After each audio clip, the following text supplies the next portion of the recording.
પછી મારા ઘર તરફ કે મારા પરિવાર તરફ નજર ઊંચી કરીને પણ જોયું છે ને તો તારી આંખો ફોડી નાખીશ.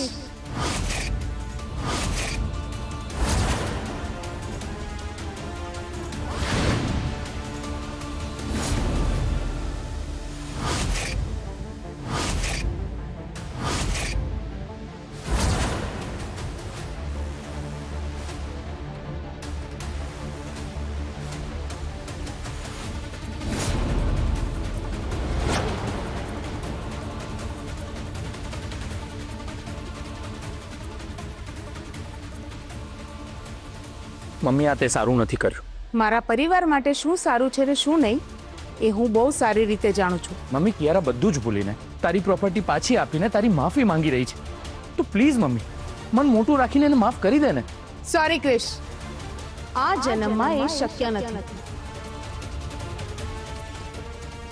બસ આજ પછી એનો પડછાયો તો શું પણ એનું નામ પણ કોઈના મોઢે ના આવવું જોઈએ. Got it?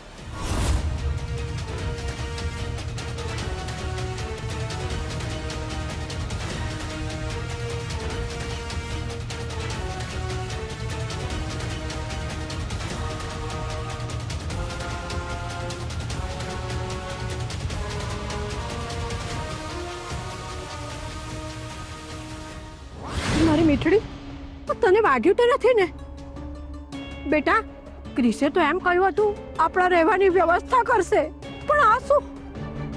ઉર્મિલાએ તને તો બહાર કાઢી મૂકી, પણ સાથે સાથે મારો સામાન પણ ઘરની બહાર ફેંકી દીધો. જેવી રીતે તે એને ધક્કા મારીને ઘરની બહાર કાઢી હતી ને, એવી જ રીતે આ ઉર્મિલાએ તને ધક્કા મારીને એના ઘરની બહાર કાઢી મૂકી. તે જેવું એની સાથે કર્યું હતું ને એવું જ એણે તારી સાથે કર્યું. પણ મારી મીઠડી, મને તો હવે બીક લાગે છે કે એ લોકો ક્યાંક તને આવી જ રીતે હેરાન કરતા રહેશે. કોઈની તાકાત નથી કે એ મને હેરાન કરે. આજે ઉર્મિલા નાણાવટીએ જે કંઈ પણ કર્યું છે ને એનો બદલો તો હું લઈને જ રહીશ. એ હજી મને બરાબર ઓળખતી નથી. જો હું એનો વિશ્વાસ જીતીને એનું આખું સામ્રાજ્ય મારા નામ પર કરી શકતી હોઉં ને તો હું એ લોકોના સુખી પરિવારમાં મારા નામનું ઝેર ઘોડી શકું છું. એનો જીવ જે પોપટમાં છે ને એ પોપટ મારી પાસે છે. હું ધારું ને એ કરી શકું છું. એ તારી વાતો તું જાણે, પણ મને એમ કે આપણે હવે રહીશું ક્યાં? મને એમ હતું કે ક્રિશ મારી સાથે આવશે તો બધાની વ્યવસ્થા કરી નાખશે, પણ રાઈટ ટાઈમ પર ઉર્મિલાએ ઇમોશનલ કાર્ડ રમીને ક્રિશને મારી સાથે આવતા રોકી લીધો. પણ કઈ વાંધો નહીં, ક્રિશ ભલે શરીરથી તમારી સાથે રહે પણ એનું મન મારા કાબુમાં છે. હું ગમે ત્યારે એને મારી પાસે બોલાવી શકું છું અને મારી ઈચ્છા પ્રમાણે નચાવી પણ શકું છું. થેન્ક યુ મમ્મીજી, તમે ક્રિશને કિયારા સાથે જતા રોકી લીધો. બસ હવે ક્રિશ પહેલાની જેમ બધા સાથે હળી મળીને રહે એટલી મહેરબાની કરો પ્રભુ. રાધા બેટા, જો તને વાંધો ના હોય તું અને નીલા માર્કેટ જઈને બધો સામાન લઈ આવશો. હું એમને લઈ જઈશ તો ચાલશે? ના, કોઈ જરૂર નથી. રાધા, મને કિયારાનો એક પણ સ્ટાફ અહીંયા ના જોઈએ. એમને જે પણ પૈસા આપવાના હોય એ આપી દે. એમનો હિસાબ કર અને અહીંયાથી અમને છૂટા કર. તમે મને છૂટો કરશો? તને એકવાર કહું તો સમજાતું ને.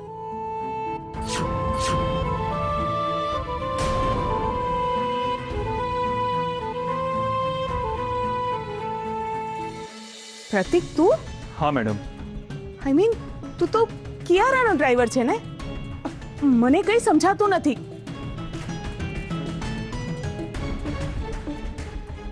મમ્મીજી, જ્યારે શૌર્યભાઈ ઘર છોડીને ગયા હતા ને અને કિયારા સાથે આ જ ઘરમાં રહેતા હતા, એ દરમિયાન મને પ્રતિકભાઈ મળ્યા હતા. પહેલા તો હું એમને ઓળખી જ ના શકી, પણ પછી એમણે મને ભૂતકાળની બધી વાતો કહી કે કેવી રીતે તમારી સાથે રહેતા હતા અને આપણા જ પરિવારનો ભાગ હતા. એમને કામની જરૂર હતી એટલે મેં શૌર્યભાઈને વાત કરી અને કિયારાને પણ ડ્રાઈવરની જરૂર હતી એટલે એમને ત્યાં જ નોકરીએ લગાવી દીધા. પણ કિયારા તો પ્રતિકને ઓળખે છે ને, આઈ મીન એને ખબર છે કે તું મારો ખાસ માણસ છે, તો એણે તેને નોકરી પર કઈ રીતે રાખ્યો? એટલે જ મેં પ્રતિકભાઈને આ ગેટઅપ અપાવ્યું, જેથી કિયારા એમને ઓળખી ના શકે. હા મમ્મી, પ્રતિક ભલે કિયારા માટે કામ કરતો હતો, પણ વફાદારી આપણી સાથે હતી. સારો માણસ હંમેશા સારો જ રહે છે, ભલે પછી ગમે તે પરિસ્થિતિ આવે, પણ કોઈને બદલી નથી શકતું.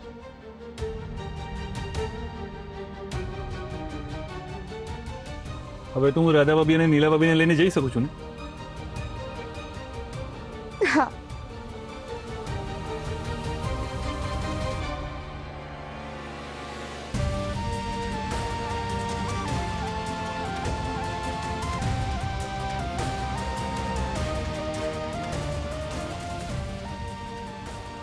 બોલો મમ્મી, હવે આપણે શું કરવાનું છે?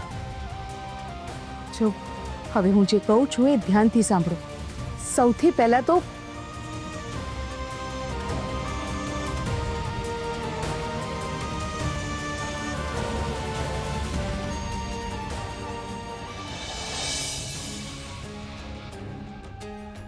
હવે મારે આ રીતે જ રહેવાનું છે ને?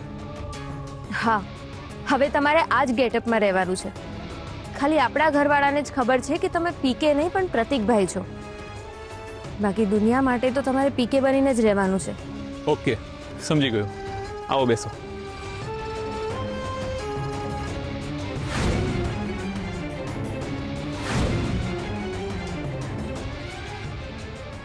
કિયારા, તારી ગાડી.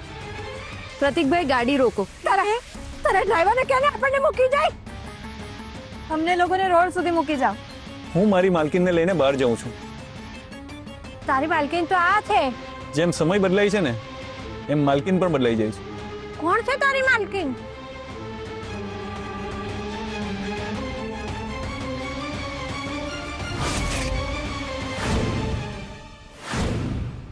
કેવું લાગે છે કિયારા મેડમ?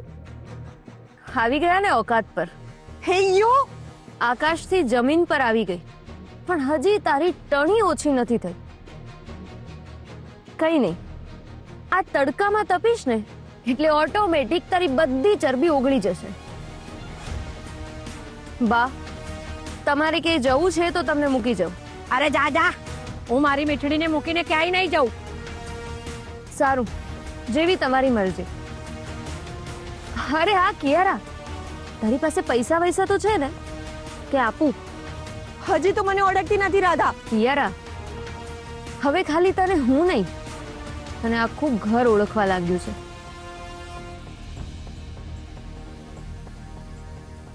આલે, કામમાં આવશે. નથી જોઈતા કહ્યું ને. સારું, જેવી તારી મરજી.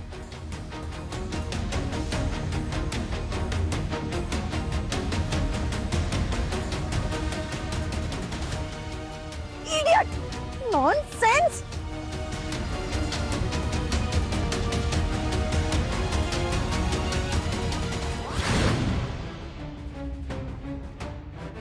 કિયારાએ મારા માટે એટલું બધું કર્યું, તો પણ હું એના માટે કંઈ ના કરી શક્યો. એનો વહુ તરીકેનો હક પણ એને પાછો ના અપાવી શક્યો. આટલા તાપમાં એની બાને લઈને ક્યાં જશે?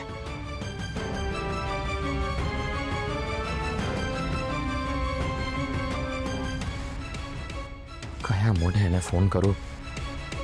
મમ્મીએ કિયારા સાથે આવી ક્રૂર રીતે વાત કરવાની જરૂર નહોતી. મારે આટલા સમજાવ્યા પછી પણ કોઈ કિયારા બદલાઈ ગઈ છે એ વાત માનવા તૈયાર કેમ નથી? કિયારાનું બદલાયેલું વર્તન અને રૂપ જે હું જોઈ શકું છું એ બીજા કોઈને દેખાતું કેમ નથી?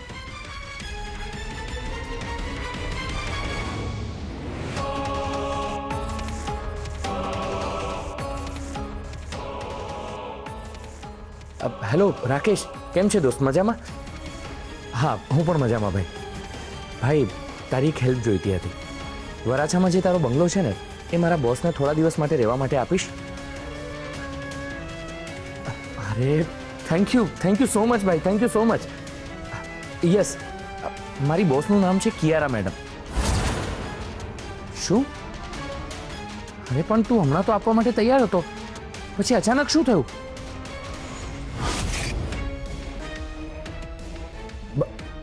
સોરી. અરે ભાઈ વાત તો સાંભળ. Hello hello. અરે ફોન કટ કરી નાખ્યો.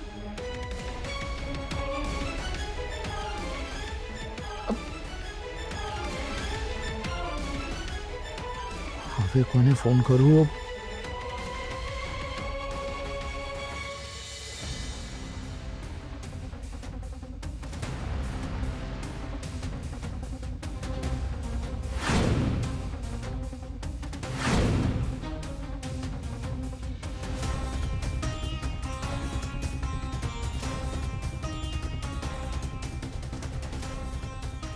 કિયારાને રહેવા માટે કોઈ ઘર આપવા જ તૈયાર નથી. આટલા તાપમાં કિયારા અને એની બા ક્યાં હશે?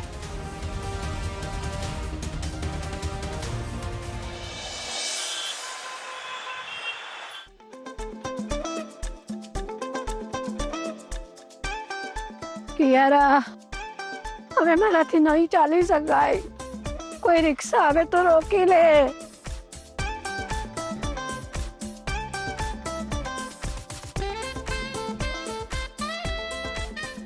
બા ચાલો રિક્ષામાં બેસો. કેટલા પૈસા છે ને? ના, મારી પાસે પૈસા તો નથી, પણ તમારી પાસે QR કોડ તો હશે ને? મારી પાસે QR કોડ નથી. હમણાં જે રિક્ષા કાઢી છે બોણી પણ કરી નથી. તમારી પાસે છૂટા પૈસા હોય તો આપો, નહીં તો જવા દે. મારી પાસે કેશ તો નથી. બા, તમારી પાસે પૈસા છે? હા, 20 રૂપિયા પડ્યા છે. એ ભાઈ, 20 રૂપિયા ચાલશે ને? કેવા કેવા લોકો આવી જાય છે ખબર નથી પડતી. એ તું લુખ્ખા કોને કહે છે? હા, તું ઓળખે છે મને? ઓળખે છે તું? ખિસ્સામાં પૈસા નથી ને દાદાગીરી કરે છે. ચલ હટ. ઇડિયટ! તું પણ ખરી છે. હા, પહેલેથી તારે કહેવાની શું જરૂર હતી? જ્યાં પહોંચવાનું હતું ત્યાં પહોંચી જવું જોઈએ પહેલા, અને પછી પેલાને કહેવાય કે મારી પાસે છૂટા પૈસા નથી, લેવા હોય તો લે, નહીં તો તેલ લેવા જા. તો આ આઈડિયા પહેલા આપવો જોઈતો હતો ને. ખાઈને જવા દો. હવે કોઈક બીજી રિક્ષા મળશે ને, એની સાથે તમારો આ આઈડિયા વાપરીશ. ચાલો હવે અત્યારે.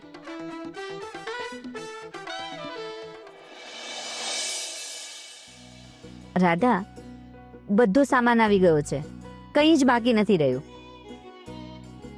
આજે કેટલા દિવસ પછી જરાય પણ કરકસર કર્યા વગર આટલા ખુશ થઈને શોપિંગ કર્યું છે. ભાભી, બધી ચિંતા છોડી દો. હવે આપણા દુઃખના દિવસો ગયા. હવે આપણે પહેલાની જેમ એ જ નાણાવટી પરિવારની જાહો જલાલીમાં જીવીશું. રાધા, પણ એક વાત માનવી પડે, તારા મમ્મી પપ્પાએ જરાય કસર નહોતી છોડી, અને આપણને જરા પણ એવું લાગવા નહોતું દીધું કે આપણે કોઈ બીજાના ઘરમાં છીએ. મારા મમ્મી પપ્પા છે જ એવા. અરે હા ભાભી, આપણે ત્યાંથી નીકળ્યા ને ત્યારથી મેં મમ્મી પપ્પાને ફોન જ નથી કર્યો. એકવાર એમને ફોન કરીને કહી તો દઉં કે આપણે શાંતિથી પહોંચી ગયા.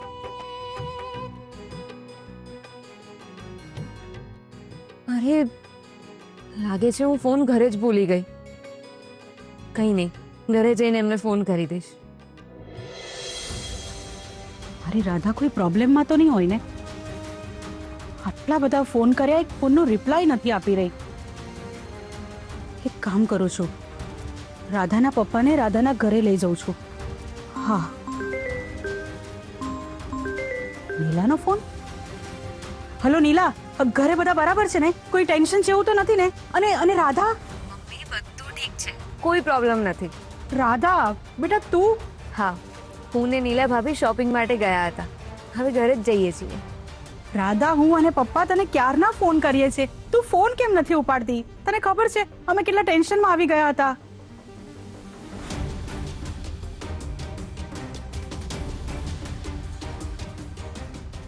એક મિનિટ મમ્મી, હું તમને ઘરે પહોંચીને ફોન કરું છું. ઠીક છે બેટા, પણ ભૂલ્યા વગર ફોન કરજે. હા. પ્રતિકભાઈ, ગાડી રોકો. શું થયું? અહીંયા કેમ ગાડી ઊભી રાખી? ત્યાં જુઓ.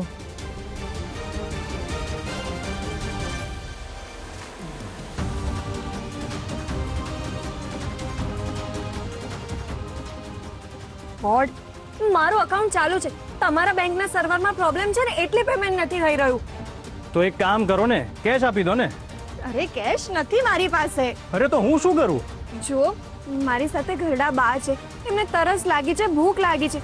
પ્લીઝ અત્યારે મને આપી દો ને, હું તમને પછી પૈસા આપી દઈશ. જુઓ બેન, અમારે ત્યાં ઉધાર આપવામાં નથી આવતું. જો મારી પાસે એક પણ રૂપિયો નથી.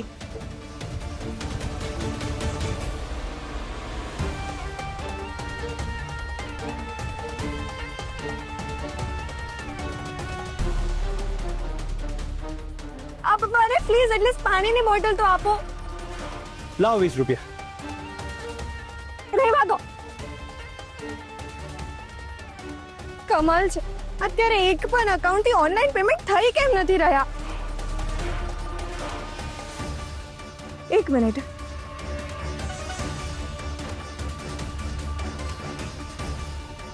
હેલો મેનેજર, જરા મારી બેંકમાં પૂછો તો કે અત્યારે એક પણ અકાઉન્ટ ઓપરેટ કેમ નથી થઈ રહ્યા. Come on, make it fast. મારી બેટડી ચાલીને મારા તો ટાટિયાની કડી થઈ ગઈ છે આજે.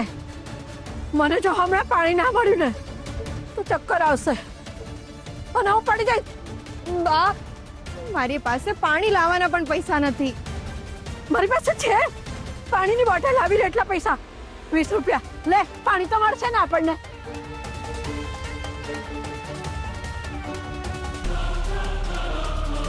તરસથી મરવા કરતા આ પૈસાથી એટલીસ્ટ પાણીની બોટલ તો આવી જ જશે. લો.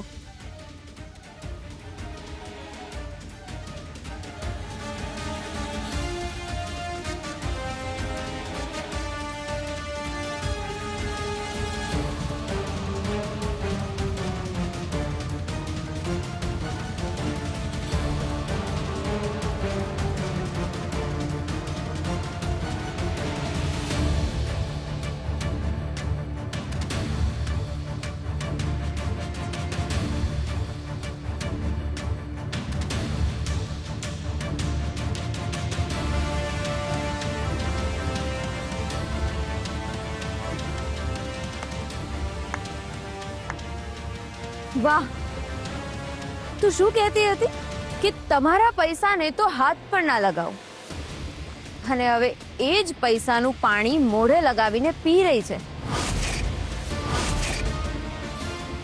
આ તે જે પાણી પી રહી છે ને એ મારા મમ્મીજીના પૈસાનું, એટલે કે ઉર્મિલા નાણાવટીના પૈસાનું છે. એટલે જ માણસે પોતાની જાત પર વધારે પડતો ઘમંડ ના કરવો જોઈએ, સમજી?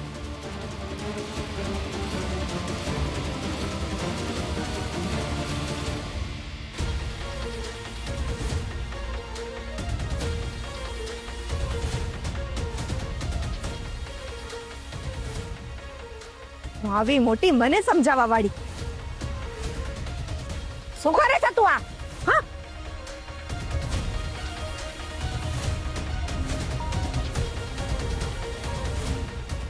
હેલો. વોટ? મારા બધા અકાઉન્ટ્સ બ્લોક થઈ ગયા? But how is this possible? શું ઉર્મિલા નાણાવટીના ઓર્ડર્સ છે? Hello.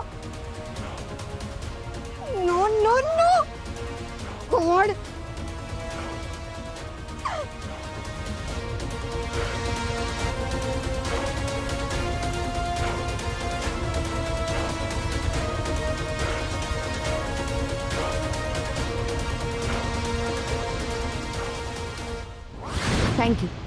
Thank you so much manager સાહેબ. હા, એના નસીબમાં જેટલું હતું એટલું લઈ ગઈ, જવા દો. બટ નાઉ મેક શ્યોર કે મારી પરમિશન વગર કે મારી સાઇન વગર એક પણ ચેક પાસ નહીં કરતા. હા હા, હું આજે જ મારા એકાઉન્ટના પિન અને પાસવર્ડ ચેન્જ કરી દઉં છું. જી, thank you so much. Mummy, હા બેટા. બધી જ ઇમ્પોર્ટન્ટ ફાઇલ્સ લઈ આવ્યા છે.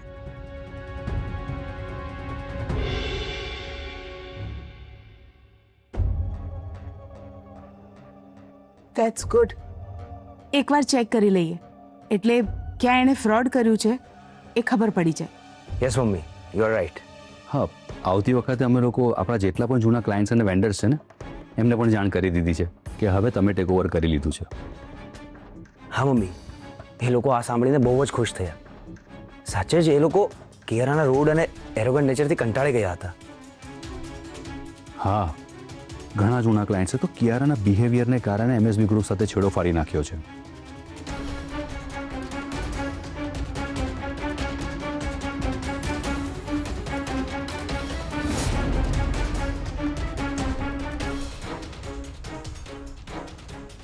થેન્ક ગોડ કે આપણને આપણી પાવર ઓફ એટર્ની મળી ગઈ, નહીં તો થોડા સમયમાં આપણી કંપનીનો દિવાળો નીકળી જાત.